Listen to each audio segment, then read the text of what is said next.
Peace family is a hip hop hotel broker checking in with you with some more weekly updates.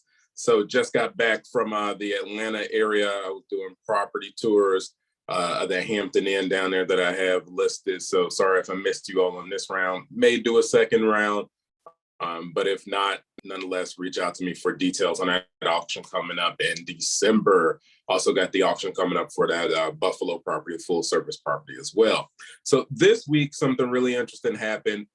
So I've been taught, if you've been a student for any of my classes, I always talk about how everything is going to intersect in hospitality. So what you're seeing now is Tommy Bahama has announced they're getting into the hotel space. For those of y'all not familiar, Tommy Bahama is a clothing brand, kind of focused on like resort wear, that type of stuff. So very well known in that space, very successful.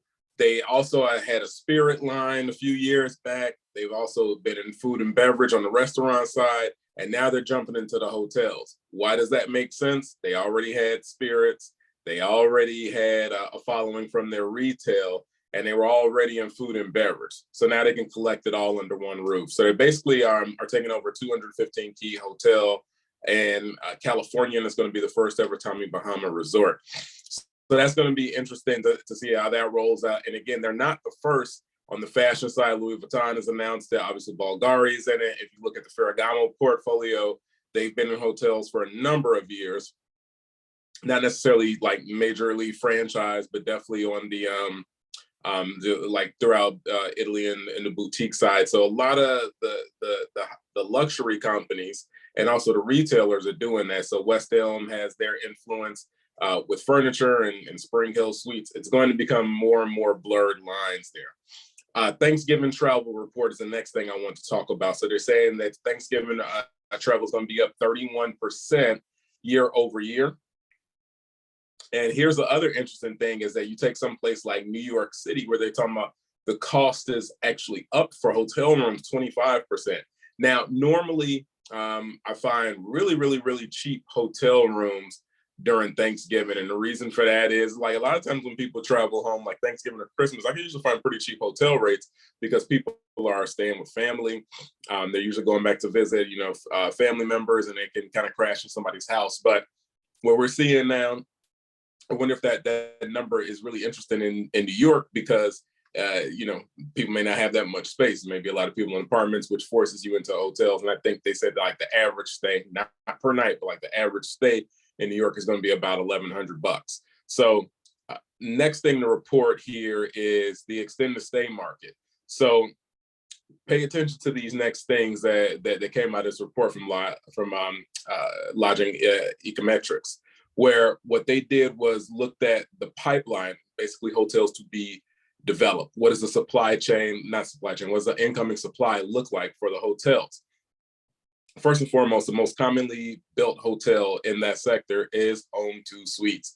And it's funny, across like the most commonly built hotels, or I should say most frequently seen hotel in the pipeline, it's like Home2 Suites and Holiday Inn Express. And it's been like that for the past few years. So Home2 Suites and Holiday Inn Express. Why?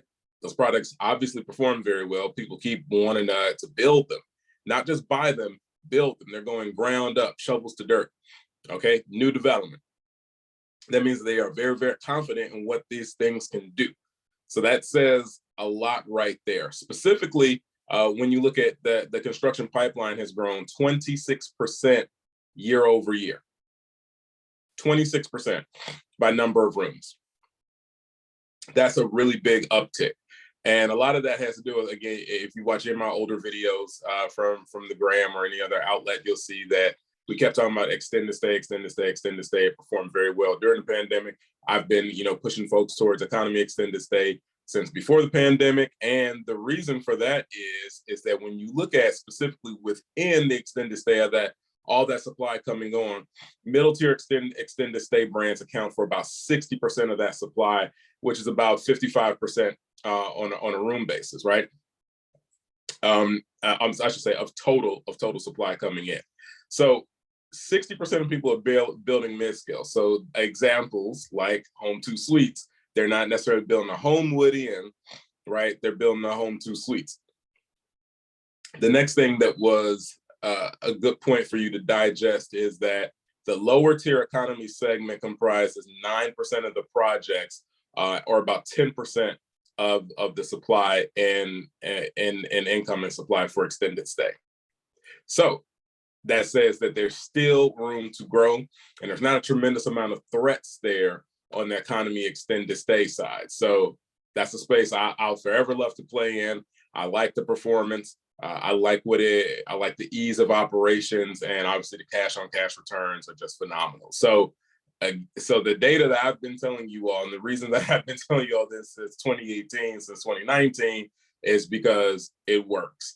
And there's also says that there's a lot more runway there because less people are building it.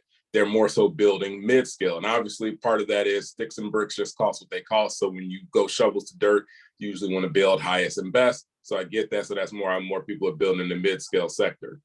So again, it's Hip Hop Hotel Broker with your 3 weekly updates. Hope that was helpful for you all. Tap in with me.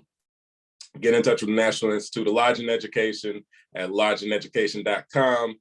Peace.